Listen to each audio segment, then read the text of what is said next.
everyone, it is Jazz here. So today you're going to be getting finally a new book review collection segment. Yes, started this 5 book reviews segment, proceeded to not review anything since February. We're going to jump into catching up on some of the book reviews that I've missed out on. That's why this is actually going to be a 6 book review video. I thought instead of reviewing these books in the order that I actually read them, I would actually clump these 6 books in terms of popular book series together, and also it just made sense to review like certain series all in one go. I feel like my chats on all of these books though today were very long, so I do in this description have some timestamps if you just want to watch a review of a particular book. First section of this review collection is all about the Shadowhunters Chronicles books by Cassandra Clare. So first we're going to chat about Lord of Shadows and Queen of Air and Darkness.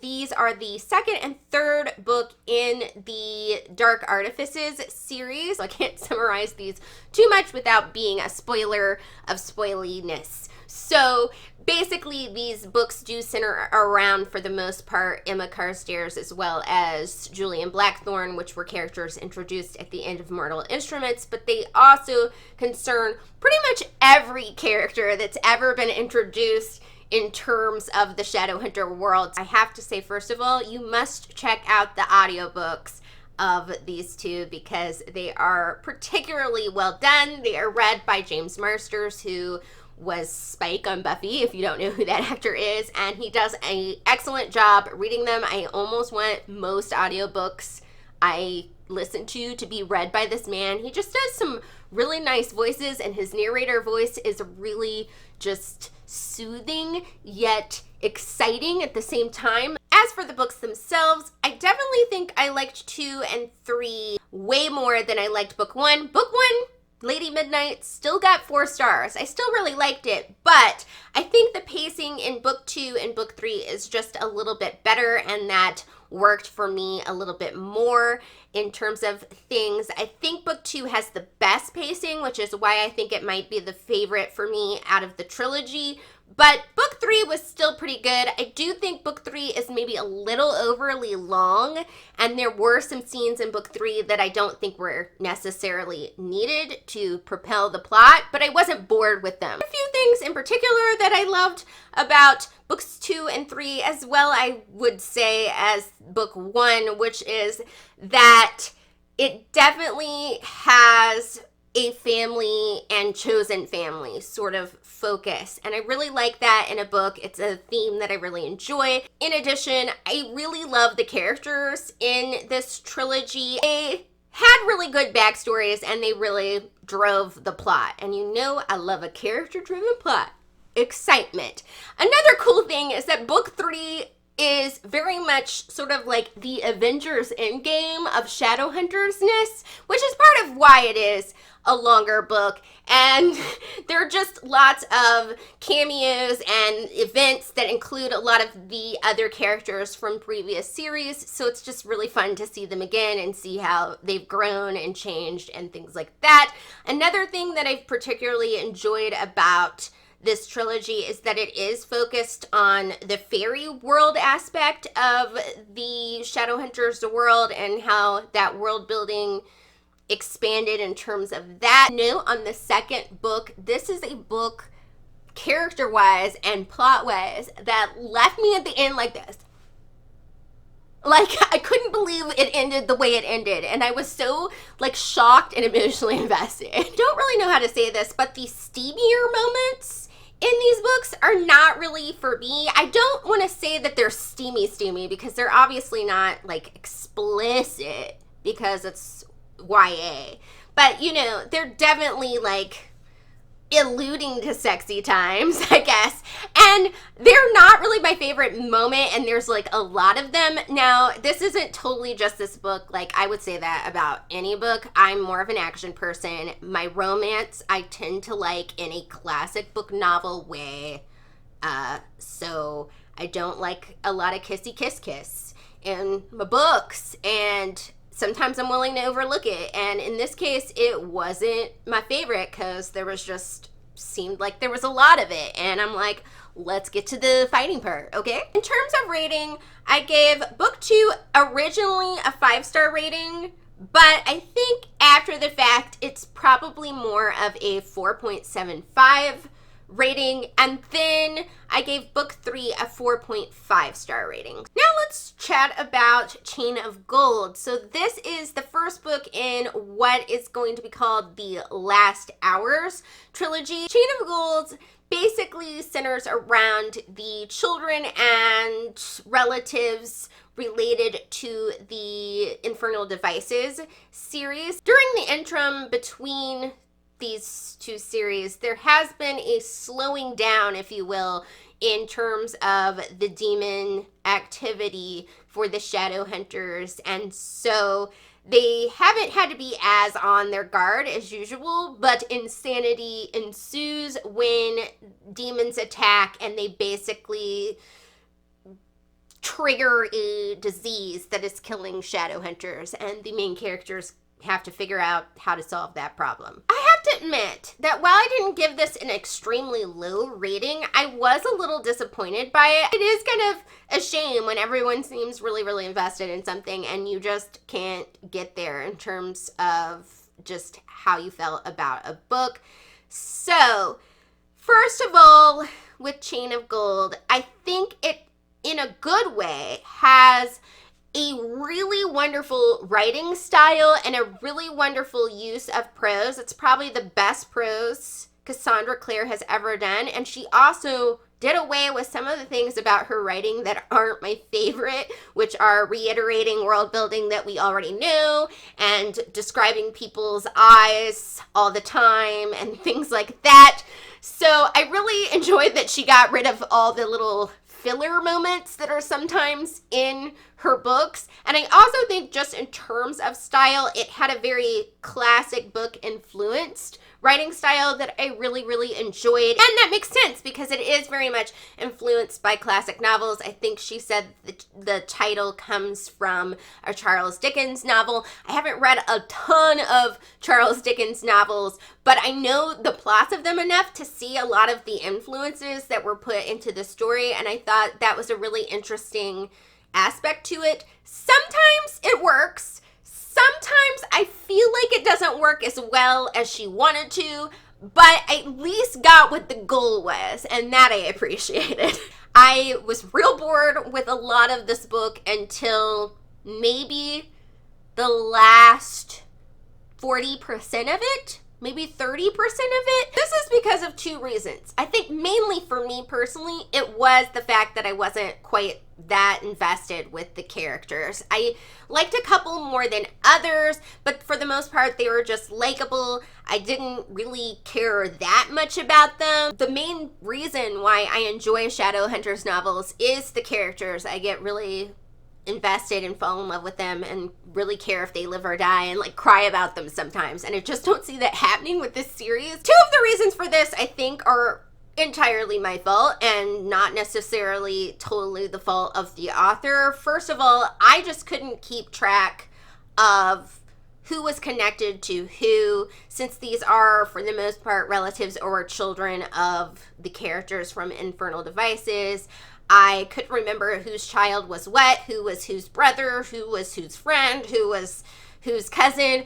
I spent most of the book really confused on that. I do think maybe it would have been nice if a little family tree would have been included at some point in the book. I was listening to it in audiobook and also reading it in ebook, so that might have been a little weird, but I would have appreciated it just because I could not keep track of who was who. Very hard to get attached when you have that feeling. Apparently, there are some novellas that are connected to this series in particular and do feature some of the characters or people connected to these characters, and I just didn't read the novellas. It slipped my mind and I didn't do it, and now I'm kind of wondering if I would have understood the backstory of some of these characters a little better if I'd read those.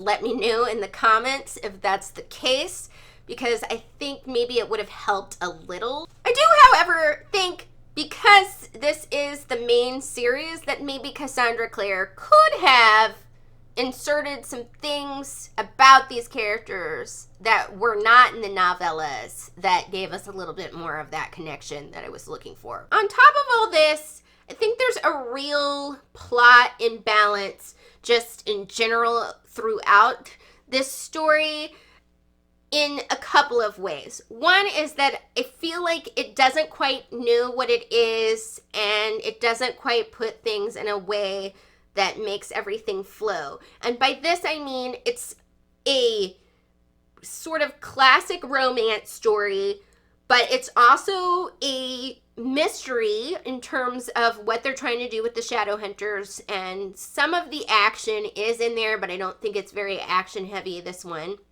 And then there's, on top of that, sort of the introduction of a overarching plot that I think is going to continue throughout the story with the character James. And I just don't know that all of these melded well in this book. And also the approach to doing this book and getting all these elements in was that it included a lot of flashback elements. So you get kind of into the mystery part, have to stop and then read a flashback that was more of a emotional connection of how different characters connected for their romance.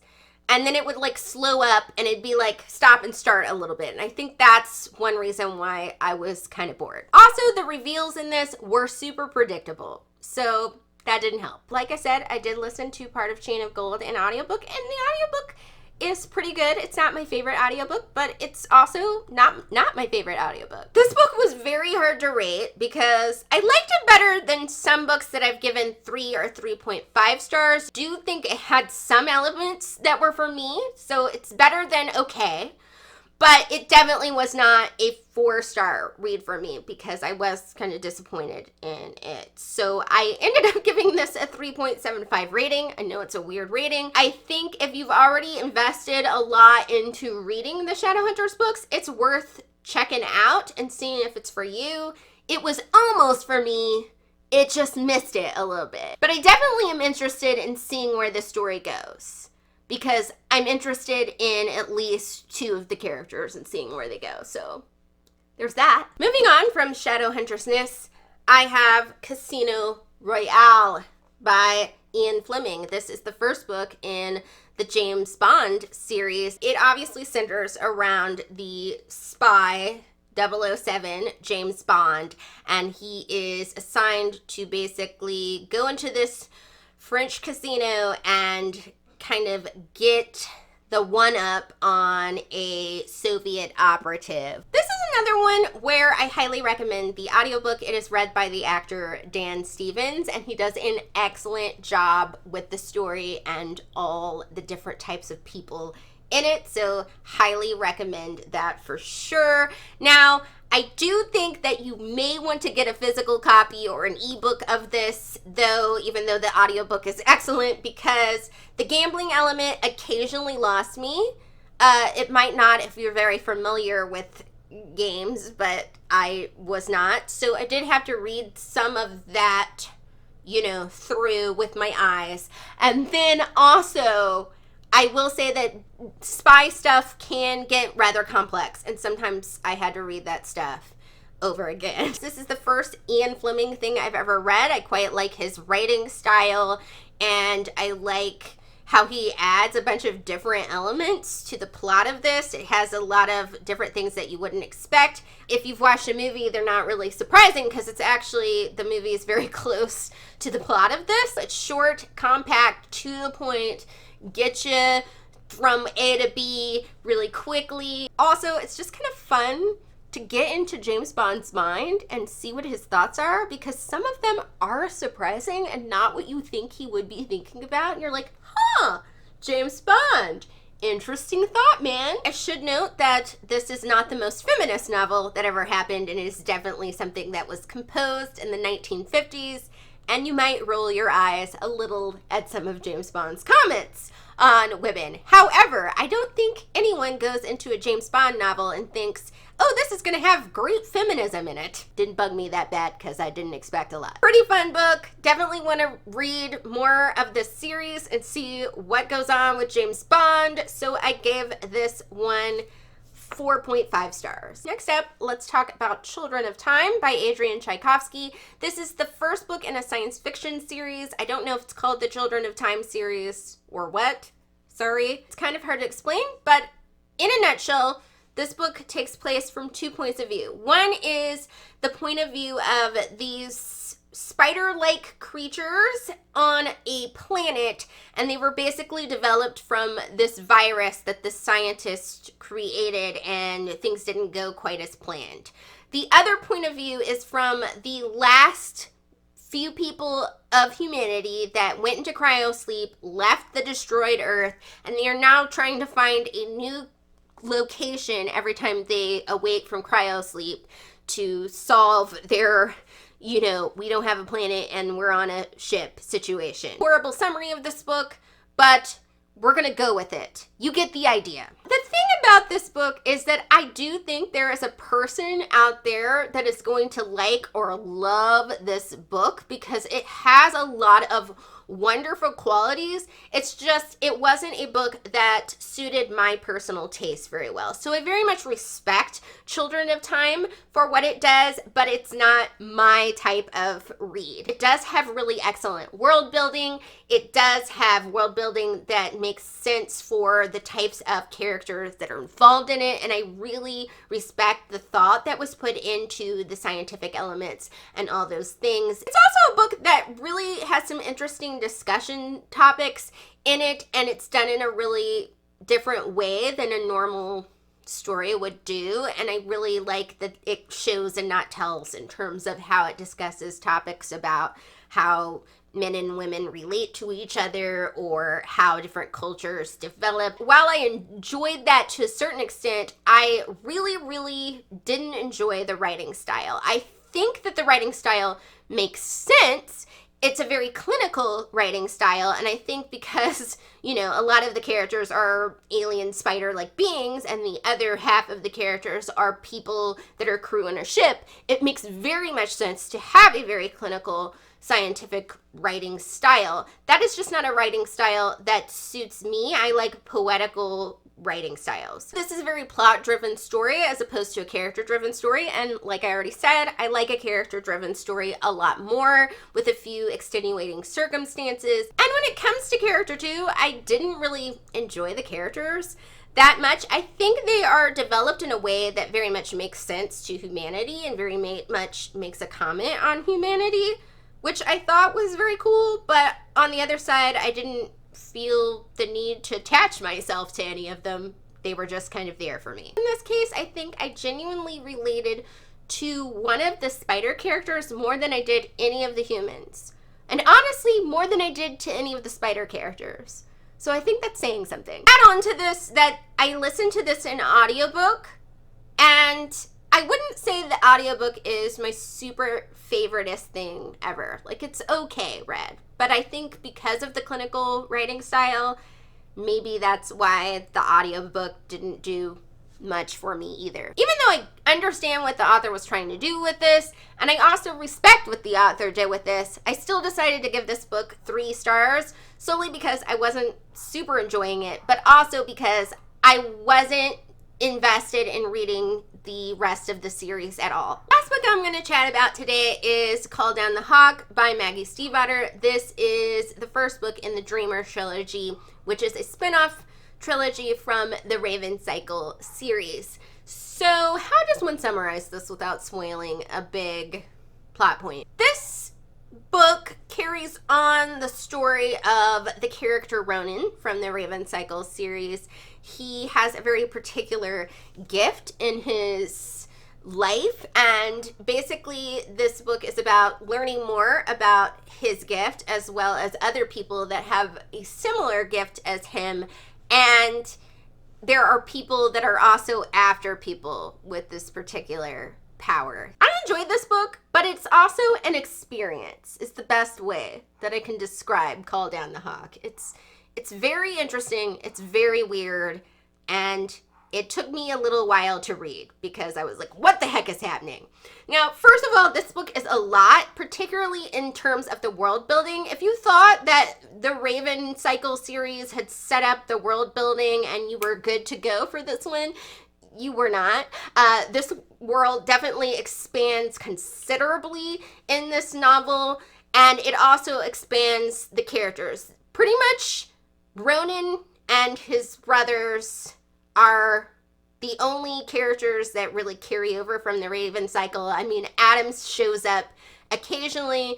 Occasionally Gansey is called on the phone, but you don't really hear him talk. So if it also expands quite a bit in terms of the characters used in this and how they fit into this story and their points of view. So don't go in expecting a lot of Raven cycle people other than Ronan and his brothers to show up. I think it's actually really good, though, that you don't get a lot of the previous characters in this, just because there is so much new stuff introduced into this world. And I think it would have been just too many characters, too much going on.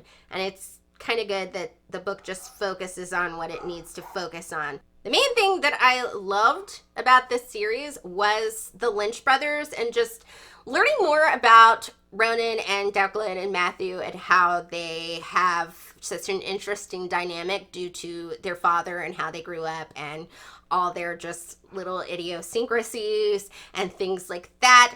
And also I would say, while I was like the one person in the world that kind of liked Declan in the Raven cycle, especially near the end of that, if you didn't like him in those books, you'll probably like him in this. Honestly though, like even in Raven cycle, I was like, man, he's nobody's favorite. Like, bless his heart. He's just trying to do what's best for his bros. Like, come on, you gotta appreciate that. Quite liked a lot of the little idiosyncrasies with a lot of the other characters, particularly Jordan and what was going on with her. So it's got some good things to dig into with the character development. The only thing about this book and what made it kind of a slower read for me is that it is very much a first book in a series setup first book in a series. So I would say a good 80 to 90% of this book is setup. Now it's really investing character driven setup, and I was very interested in figuring out all the ins and outs of it and what was going on, but it's set up nonetheless, and it definitely ends with a cliffhanger. So if you are not prepared to be patient and wait for the next book in this series, I think you might want to wait until the next book in this series comes out, because it's definitely a setup book for sure. There's no way around this being mostly setup just because of the nature of what's going on in it, but it is like a 472 page book, so it's on the longer side, and that's a lot of pages for a mostly setup book. And I do think in one or two instances there were some moments that could have happened a little sooner in terms of story, just to make you not feel like what is going on for like 90% of this, and then it ends. But the ending, very exciting, so points on that. This book was kind of hard to rate because I feel like a lot of my thoughts on this are going to depend on the subsequent books in this series when they come out. But I definitely want to reread it, which is a good sign. And I'm definitely going to have to reread this before I read anything else in this series, because there's a lot to it. So I decided that I was going to give it a 4.25 star rating for this first time around. I do think that depending on what the second and third book do, there's a chance that that rating could either go lower or go higher in new readings of this. Those were my book reviews for the day. I hope you enjoyed hearing my thoughts on these books. If you have any thoughts on these books, please drop me a comment below or just say hi in the comments. Love hearing from you guys. And that is it for the video. Thank you for watching. Bye.